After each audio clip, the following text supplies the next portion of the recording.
So over this last video, we were given a podcast and a rap video to discuss a few questions about. So our first video was over the fear, the boom, and bust. Also, the podcast was over the Planet Money Summer School. So to start off, the first question is, what does the term animal spirits mean?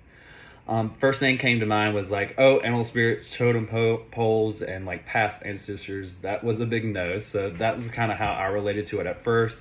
But it was a really cool music video or rap video that kept me focused, and it helped me kind of listen for this past week.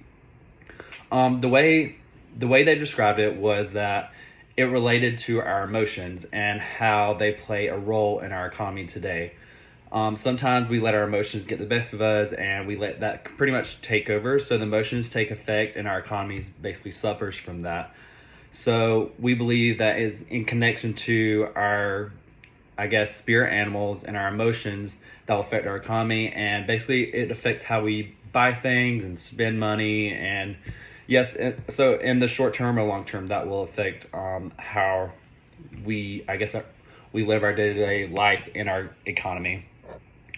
Next is, what does the term paradox of thrift mean? I relate to this word by the word thrift. I love to go shopping, so I love to save money. So I relate by thrifting and saving money. Therefore, paradox of thrifting is basically the paradox of saving. Your personal savings or your decrease in spending will be bad for the economy, basically. With this taken in effect, you can see like there's a fall in aggregate demand. And because you save more, it kind of affects the economy as well. This will also, maybe in the short term or long term, prevent sellers from buying or selling, and then this will also affect the economy. Moving on is the third question. It says, what do you think is the greatest strength and biggest weakness of the Keynesianism perspective on how government should respond to recessions?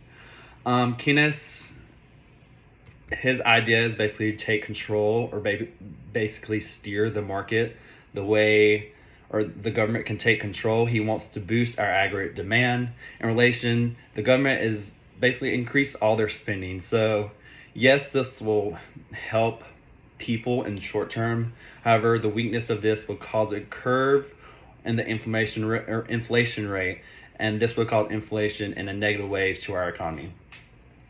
And lastly, our last question to sum everything up is, what do you think the greatest strength and biggest weakness of the Hayek's perspective on how government should respond to recession? So in turn, he believes that the market will eventually fix itself, which I do believe that the economy does find a way to fix itself. It always does. There's been so many inflation rates over the past, 20, I don't want to say my age, but of my lifetime, that it does fix itself in turn. So the government should basically have little impact. He does believe in this, and the weakness in this would be a lot of waiting around to see if the government does actually fix itself, and in the hopes that inflation will drop.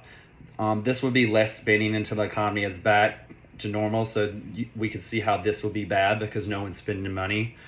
So I can kind of relate this to over the past, few years. I'm in the real estate business right now, and COVID has jumped prices up. I'm also waiting to buy a house because the inflation rate is so high right now. So I'm not saying it's stuck in the house right now, but I'm kind of waiting for that, the inflation rate to drop. So I'm not spending money right now. So, that was a little summary over the fear, the fear, the boom, and the bust. And I hope you guys enjoy. Bye.